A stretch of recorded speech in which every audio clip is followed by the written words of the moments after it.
Right now on the National Weather Desk, dramatic water rescues overnight as heavy rain triggers flooding. This as millions of Americans face a new risk of hail and violent tornadoes into the weekend. See how the National Weather Service is training people to become storm spotters. We depend on these spotters out there. Ice jams become more common as temperatures get warmer. Leading to dangerous flash flooding right in your neighborhood. How the return of daylight saving time could impact your health. On the highways, there's more accidents. There's a higher incidence of heart attack. Plus, new worries about the world's rising sea levels and why there will never be another Hurricane Melissa. From our nation's capital, this is the National Weather Desk. Good morning and welcome to the National Weather Desk. I'm meteorologist Mark Pena. Severe storm season is here and a large section of the country is bracing for the possibility of powerful storms every day for the next week. Starting today, the greatest threat is in the Texas Panhandle, western Oklahoma, and southern Kansas. Wichita, Lubbock, and Amarillo are all at risk of large hail, a few tornadoes, and damaging winds. The threat grows much bigger tomorrow with a 3 out of 5 risk stretching from Oklahoma into northern Missouri. Cities like Dallas, St. Louis, and Chicago are also at risk of seeing tornadoes, hail, and hail late tomorrow. As the storms continue into next week, there is a risk of flooding across the region, with cities like Austin and Shreveport facing the strongest threats. And it's already flooding in Ohio, where heavy rain led to water rescues near Cincinnati. Firefighters rescued a family and their pets after water started rising from their basement earlier this morning. The swift, knee-deep water was coming from a creek. Rescuers in wetsuits saved an adult, a teen, 3 cats, and a chihuahua. This was just one of several problem spots in the region overnight. Cincinnati city workers were clearing drains and high water on area-wide roads. The water also flooded several parking lots. Flood warnings and watches stretched from Ohio to southern Illinois this morning, as some areas contended with 3 to 5 inches of rain from the storm. Today's storms could also produce hail. It's one of the most common and damaging aspects of severe weather. Here's meteorologist Julia Haley. Now, hail becomes more destructive as it increases in size because both its mass and falling speed also increase.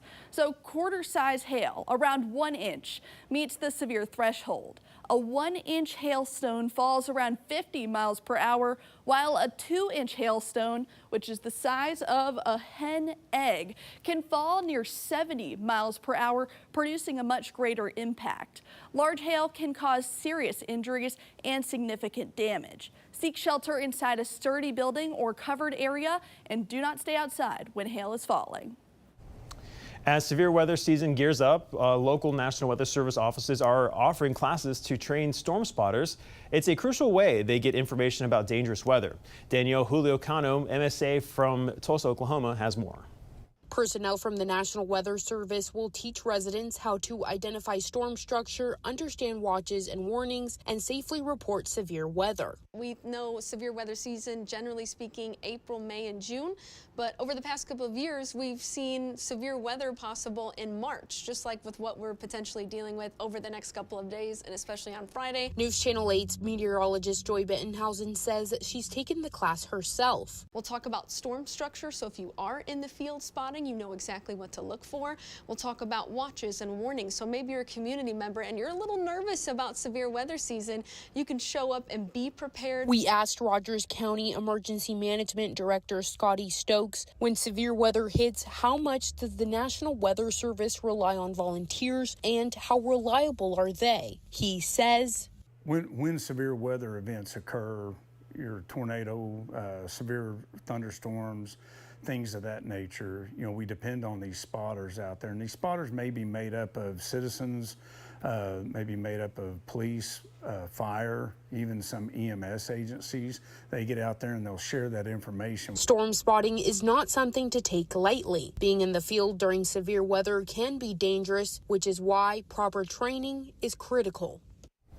New research suggests the world's sea levels may be much higher than scientists previously thought, and that could mean coastal communities may face flooding risk sooner than expected. A study published in the journal Nature found global coastal sea levels are about a foot higher on average than earlier estimates, and in some regions as much as 3 feet higher. These findings suggest that if sea levels rise about 3 feet, the impact could put more than a third a third more land underwater than previously projected. And for weeks, the ocean has been creeping dangerously close to homes and businesses in Fort Pierce, Florida. But now, thanks to restoration efforts, the beach is making a comeback. As Jack Wu reports, local businesses say they are already feeling the relief. The beach here in Fort Pierce is looking much better since the emergency sand dump. In fact, there would have been water at my feet right now, but luckily I'm remaining dry. The sand is back, the dune bar is open, and a federally funded project is expected to start next week. But a more permanent solution is running into some resistance. After weeks of erosion, the tide is finally turning. An emergency sand drop near Jetty Park helped protect this beach bar from becoming a swimming pool. Jennifer Cranwell with Island Beach Bar says seeing the water pull back is a huge relief. It's exhilarating at this point with the day, given the weather. You know, it's picture perfect, and having the dune bar reopen, it doesn't get much better than this. Fort Pierce commissioners lifted the state of emergency as the water receded. But even with the beach looking better, some visitors are unsure. Our tourists and people from all over Florida and essentially all over the world that come here that aren't used to the erosion, they have mixed reviews because they don't know what it used to look like and also what it's going to look like. A larger beach nourishment project is scheduled to start next week. Josh Revord with the county says it was delayed more than 2 months because of weather and a federal project happening on the south end of the island. There will never be another Hurricane Melissa. The World Meteorological Organization's Hurricane Committee made the decision to retire the name earlier this week. It is the 100th name to be formally retired. Melissa packed 190-mile-per-hour winds last October, tied for the strongest ever in the Atlantic. At least 95 deaths in Jamaica, Haiti, Cuba, and the Dominican Republic are blamed on the storm. Melissa will be replaced by Molly starting in 2031. A couple of notable weather events happened on this day over the past few years. Back in 2022, 3 supercells produced several tornadoes across Iowa. One of them was in EF4 and caused damage along a 70-mile-long path. At least 6 people died in that tornado, which was the costliest in the state just that year. And just last year, blizzard conditions and heavy snow blew across the Midwest. Upwards of 2 feet of snow fell in Marquette, which is on Michigan's Upper Peninsula. The system was so big, it stretched all the way out into the south, where it knocked out power to 400,000 homes and businesses in the Dallas area. As we get closer to spring, we can expect temperatures to rise, flowers to bloom, and more bugs. One of the more dangerous ones are ticks. And because they are bugs, and because they are able to survive in frozen temperatures, they are some of the first to arrive in the spring months. Hannah Pogus has more. At the Pennsylvania Tick Research Lab, scientists track tick populations, monitor their spread, and test for emerging pathogens. DNA Lab Director Nicole Chinisi says their team studies the ticks to better understand the threat they pose. We do it via individuals, send their ticks in to us, and it's called passive surveillance. So we test your tick for several tick-borne illnesses, provides us data, and it provides you information if you've been exposed to any tick-borne illnesses. Despite steady snowfall this winter, Chinisi says ticks have no trouble surviving the cold. They shelter beneath leaf litter under the snow and even produce antifreeze-like compounds. Ticks are pretty hardy, so they'll survive hundreds of days without a blood meal, and the winters aren't going to really do much to them. Especially when we have a lot of snow cover, which we did this year, they're going to tucker down underneath the leaf litter and they're extract all that moisture from the snowfall, and it helps them to survive. They actually have 2 antifreeze-like components in their saliva, so they aren't capable of freezing. So they're pretty hardy, and they're going to be coming out from underneath the snow and leaf litter with these temperatures that are starting to get into the 50s and 60s across the state. Chinisi says staying vigilant and performing regular tick checks can significantly reduce the risk of a tick attaching to you. The more protective or preventative strategies that you take, the better it will be. Not everything is going to be the only option. So using tick repellents, wearing light colored clothing, and always doing a tick check when you're outside. Pennsylvania is the leader for tick-borne illnesses. So if you're going to check your mailbox, check yourself when you come inside. If you're letting the dog out, check the dog when they come inside. Ticks are out year-round unless there's snowfall. And coming up on the National Weather Desk, this Sunday we spring forward 1 hour. We'll see what that means for your health, and we'll help you better understand ice jams.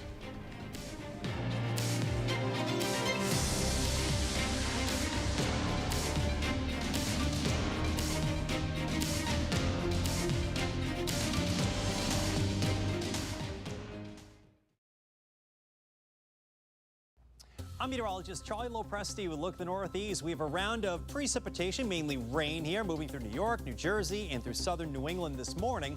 Our next batch back into Pennsylvania, that gets into New England, New York, northern New Jersey in the form of some sleet and snow for tonight and into Friday morning. I think the morning commute Friday will feature some slippery travel for parts of the Northeast. The best chance for a couple to a few inches of snow will be in that region. I'm Chief Meteorologist Gerard Jabali. Here's a look at the Mid-Atlantic region, still keeping this front lingering around, which is going to keep the rain chances going as it lifts northward. You could get a little bit of warmer air briefly until it moves back down again. So Friday will be chillier, more likely, and a little cloudier. Look at the sharp separation in temperatures. 40s and 30s off to the north, 50s to 70s to the south. So wherever that front lands is going to make all the difference as to how cold or warm it gets. Friday may be chillier, but we're expecting it to be warmer by Saturday. Hi, meteorologist Jennifer Collins with a look at your southeast forecast. A warm afternoon across most of the southeast on Thursday with temperatures running in the upper 70s for the Carolinas, into the middle 80s across central and south Florida, with a mid to upper 70s along the northern Gulf Coast.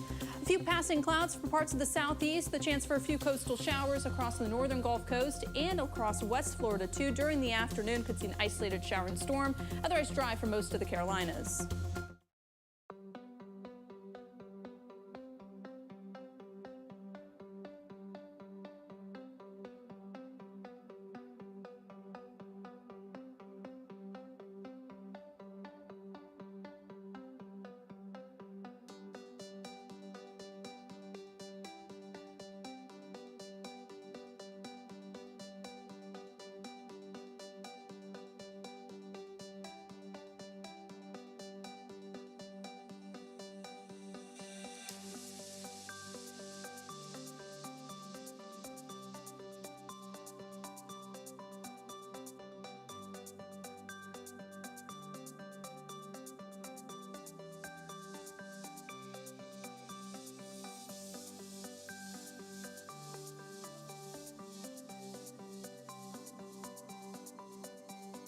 You are watching the National Weather Desk.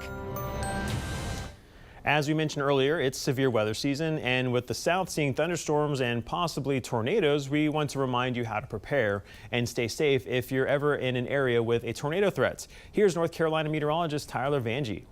As we head through the next 3 months, that being March, April, and May, that's our prime time to see a tornado here in eastern Carolina. But what should you do if you get outlined in that tornado warning or just even a watch? Well, make sure if you're in a house or a building, you go to the lowest floor possible. That'll keep you protected from that wind. Now, stay away from windows. Same concept. If they shatter, you're going to be seeing that debris flying all around. Make sure you grab blankets and pillows that can help you cover up the kiddos. You can also cover up your head with it to protect you from that flying debris. If you're in a mobile home, this is possibly the worst place to be. Make sure you find a neighbor nearby if they've got a nice house or just a library, a structural building that is sound nearby. Don't hang out there if you get outlined in that tornado watch. It's the worst case scenario. Here's your tornado warning safety. If you're outside, make sure you guys avoid trees, large objects. Really, you want to find somewhere that's low-lying and avoid heading to those bridges or those underpasses. It's not the best case scenario as well. Here's a visual for you as we get outlined in that tornado watch or warning. As soon as that watch goes out, you should already grab your stuff and find that safe space, know where to be. Here's a look at where you should be. Hall, bathroom, closet. If you thought the living room next to that big wide window that you like to look outside, or the kitchen with that front window and the deck, negative. That's the wrong place to be. Make sure you're in the center part of the house, away from any of those windows, and make sure you cover your head with a helmet, blankets like we talked about, or even a pillow. It's that time of year. On Sunday morning, we are springing ahead into daylight saving time. We'll lose that hour of sleep with the promise of more evening sunshine. Emily Gracie spoke to a sleep expert to find out how the changing clocks twice a year impacts our circadian rhythm. In humans, our circadian system or our circadian clock is entrained primarily by light exposure specifically. And so we actually have cells in our eyes that directly connect. It's a direct neuronal connection from our eyes to our clock in our brain. And those cells are activated or controlled specifically by light exposure. So let's talk about daylight saving and how we are changing our clocks twice a year at this point. What does that do? An hour doesn't seem like much. Like everybody says they feel it. Some people less so. But what is that actually doing to our health to change the clock twice a year? It's actually doing quite a lot to our circadian clock. And, there's definitely some pretty strong evidence at the anecdotal level. People notice it. And especially like when you spring forward in the spring, and so you lose that hour of sleep, nobody likes that. And everybody complains about it. It's like anecdotally, you can feel that you're missing that hour of sleep. And then when we look at sort of the population level, we know that during that spring forward timeframe, during that week when that happens, after that time change, on the highways, there's more accidents and there's more severe accidents that result in people dying. There's a higher incidence of heart attack. And then on the flip side of it, we don't see that happen in the fall when we fall back and you get an extra hour of sleep. So there isn't an increase in accidents. There isn't these elevated risk of heart attacks during that week. And so that's really nice data that directionally shows that losing that hour of sleep is important. Okay, so there is like a group of people, a lot of people, who would love to just shift to daylight saving time all year long. What is your opinion on that? So I'm definitely of the opposite opinion, where probably the optimal would be, if we're going to adopt one time, it's going to be standard time, which is right now what we are on during winter time.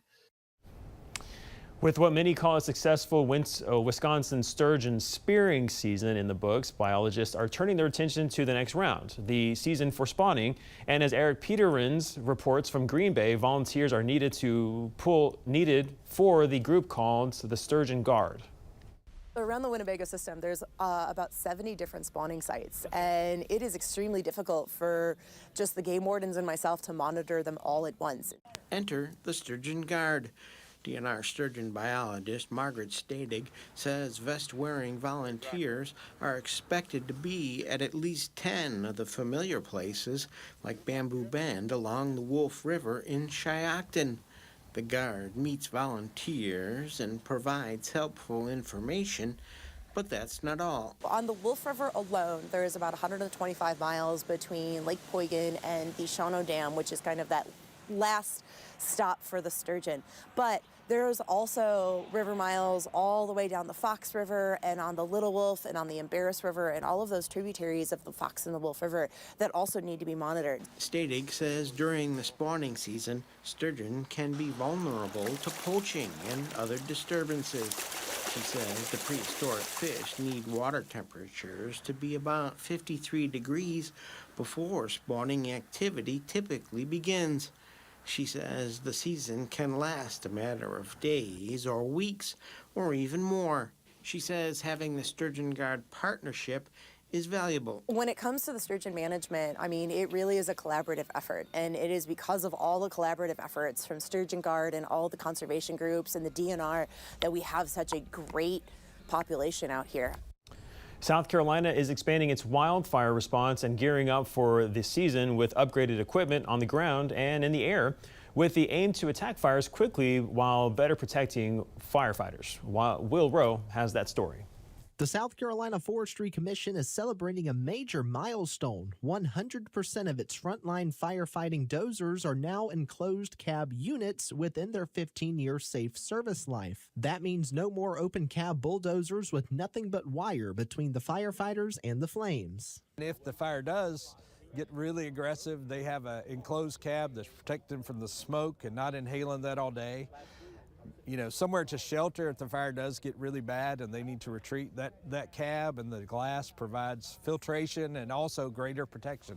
The dozers cut fire breaks, clearing down to bare soil to stop flames from spreading. But on high-risk days, help also comes from above. The state leases Fire Boss aircraft based at Owens Field, ready to launch in just 15 minutes. So they launch from here and can be anywhere in the state in an hour or less, but they're equipped to bring water and some fire retardant and drop water on the fires. When our fighters talk to them, say, bring it here to this part of the fire, drop water here, they come in at about 140 miles an hour and they drop the water. Last season alone, those aircrafts dropped more than 300,000 gallons of water on South Carolina wildfires. Lawmakers say funding this equipment was about protecting the people on the front lines. So we were one of the only states that had bulldozers for fighting fire that had no capsule. It had no fire extinguisher system. It had no oxygen for the men and women to breathe. And it had nothing to really save their lives in the event they got in a real bad fire. So when the forester came to us and said we need some help because all of our bulldozers have no capsules, and we decided, well, these folks need some help. Officials say the goal is simple: hit fires fast, keep them small, and keep communities safe. And time now for a short break, but first we take in the views of Florida's highway to the Keys.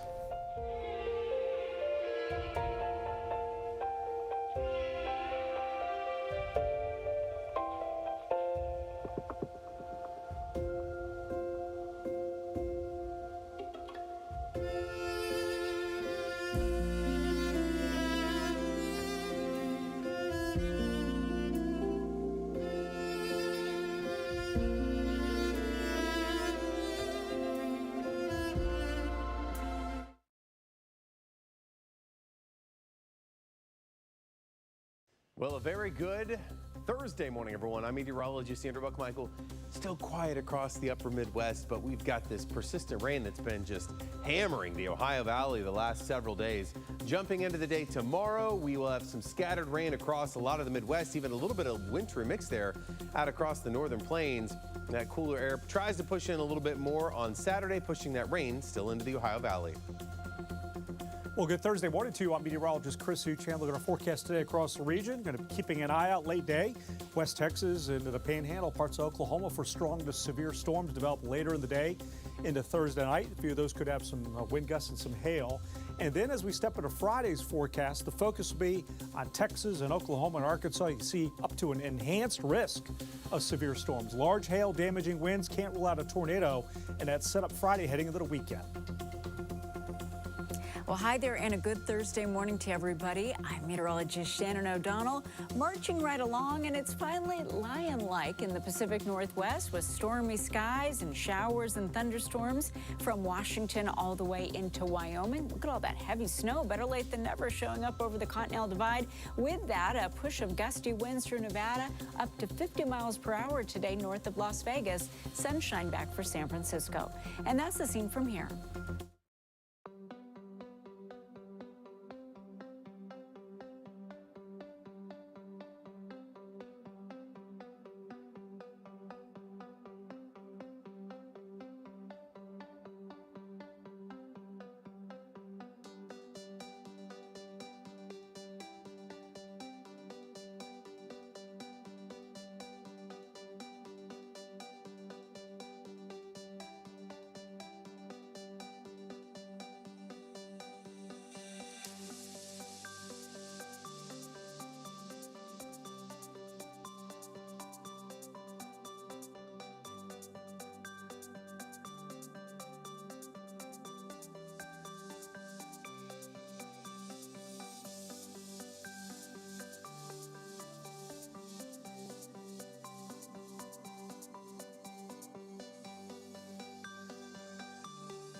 You are watching the National Weather Desk. Spring is on the way, and for areas with frozen rivers, that means the risk of ice jams. Meteorologist Dante Ricci explains. Very cold conditions outside allowed some of that water to freeze into ice, in some cases completely frozen river water.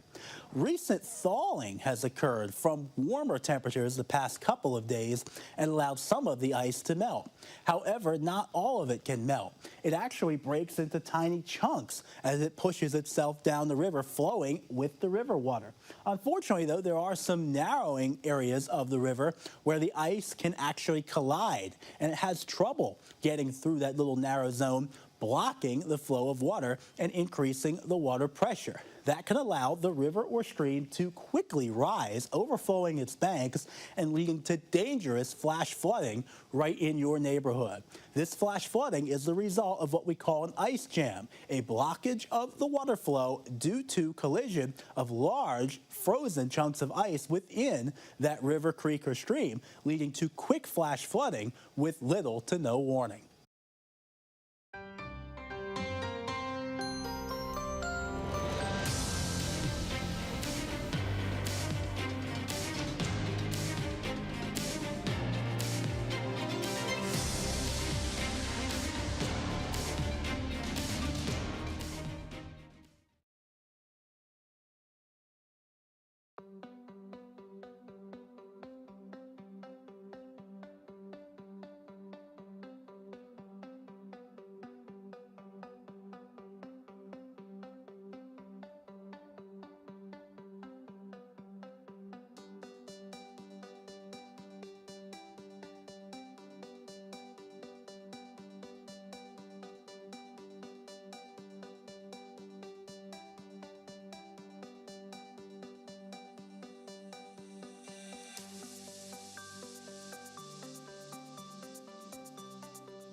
Thank you so much for joining us. I'm meteorologist Mark Pena. Make it a great day, and we'll see you back here tomorrow.